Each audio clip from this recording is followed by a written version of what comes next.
Hi!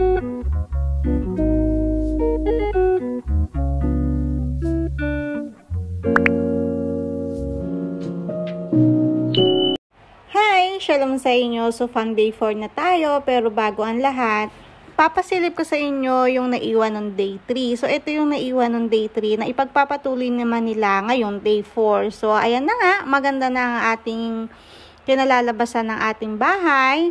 Yan yung gagawin nila pang day 4. Tapos, yun yung before. Ito na yung after. Nalagyan nila ng yung tiles yung gilid. So, dyan kasi ako naglalaba. Dyan yung pinakalabahan namin. Kaya nilagyan na rin. Tapos, ito, sa may taas, ay tatanggalin na rin nila yung kahoy. Tapos, lalagyan nila ng maliliit na tiles para maganda talaga. Sa day 3 natin, kung makikita nyo ito, pinaka may taas na yan. Ang nakalagay lang dyan is kahoy. Ano pa yan? Hamba pa lang yan. Yung pinakabuhos. Tapos, nalagyan na rin nila ng tiles ngayon.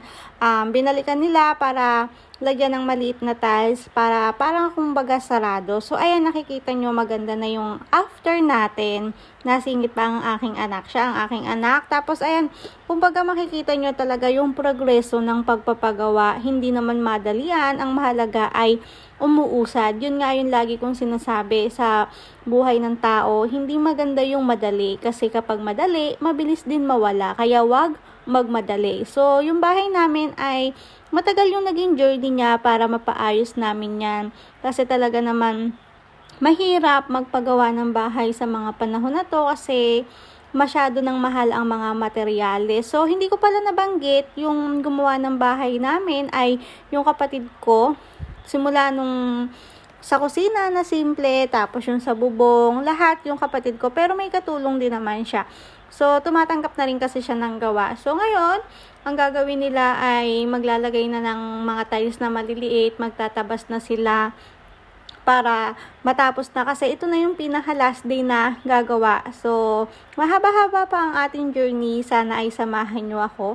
Dito sa video na to ay medyo dumilim na ng kaunti kasi nag-ulan na, pumundo na yung ulan, biglang umulan na agad, kaya medyo hindi maganda yung pagkaka-video kasi umuulan, walang ganong liwanag. So, hindi rin ganon nakapag-video yung asawa ko kasi nga kumukulog din, kumikidlat. Pinilit na lang din tapusin kasi hindi na nga babalikan. Kasi konti na lang yan, lalagyan na lang ng sarado yata ang tawag dyan. So, hindi ako sure kung anong tawag dyan. Nakita nyo ang hirap kasi kada putol ng isang tiles ay isang sukat. Sukat, putol, ganun.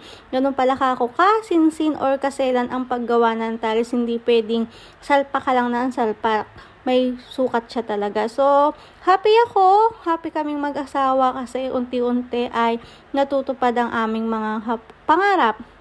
Tuloy lang, sipag, tiyaga, sakripisyo, tiwala na matutupad lahat ng ating naisin. Basta, wala tayong inaapahan tao, magpatuloy lang tayo. Mahaba-haba pa ang ating journey sa pagpapagawa ng bahay. Sana ay samahan nyo kami na hanggang sa matapos itong bahay namin. So, lagi ko nga sinasabi, hindi naman madalian kapag maluwag, push kapag walang sobra ay edi hindi. So, ay nakita nyo umuulan pa. Medyo lumakas nga ang ulan. So, kinabukasan, nakapag-video yung asawa ko. Ito na yung kinalabasan ng bahay namin. So, syempre nakikita nyo naman kung ano ang kulang. So, alam nyo na kung ano yung kulang sa susunod. Yun na yung ating ipapagawa. Yung pagpapagawa namin ng tiles ay 4 na araw din yung inabot niya. Kasi nung unang araw ay umuulan, hindi ganong nakagawa. Yung pangalawang araw naman is halos half day lang kasi nga umulan din, hindi sila nakagawa dun sa may labas. Tapos ito, umuulan din nung pang 4 na araw. Kaya ayan, ngayon lang nakapag-video ng maayos yung asawa ko. May lumabas na ang haring araw. Nilagyan na rin niya ng ilaw sa labas para pagkagabi ay magandang tanawin. Napakasarap sa pakiramdam pag nakikita natin yung ating mga pinaghihirapan ay nandiyan na. O, diba? Sana katulad ko din kayo na huwag tayong mainip sa mga pangarap natin. Magpatuloy lang tayo. Sipagan lang natin palagi. Kung hindi ipagkaloob sa tamang panahon na hinahangad natin ay mas maganda yung plano niya kaysa sa atin. Magtiwala lang tayo sa kanya. Hindi man niya ibigay sa panahon na hinahangad natin. Mabigo man tayo sa una, lagi nating pagkakatandaan na mas maganda yung plano ng Panginoon kaysa sa plano natin sa buhay.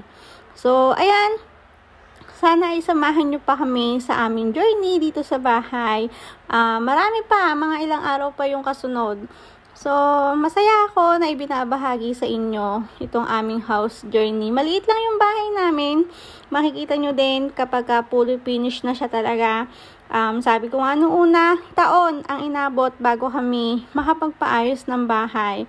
Awa ng Diyos ay nakikita na namin talaga yung pinaghihirapan namin. So, ayan, hanggang sa susunod, sana isamahan nyo pa kami sa aming mga vlog, sa house journey namin. So, ito na nga ang aming isusunod na ipapagawa.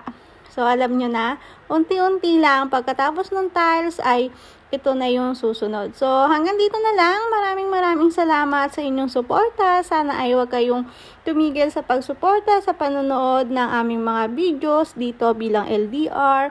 Malayo ako, malayo yung asawa ko. So, ayan na. Konting pasilip sa aming isusunod na bahay. Pagkatapos ng tiles ay pintura na ang ating isusunod. Magpatuloy lang tayo palagi at huwag mawala ng pag-asa. Maraming salamat sa inyong panonood. Hanggang sa susunod. Thank you for watching. Lihitrod! Pagpalain tayong lahat. Bye!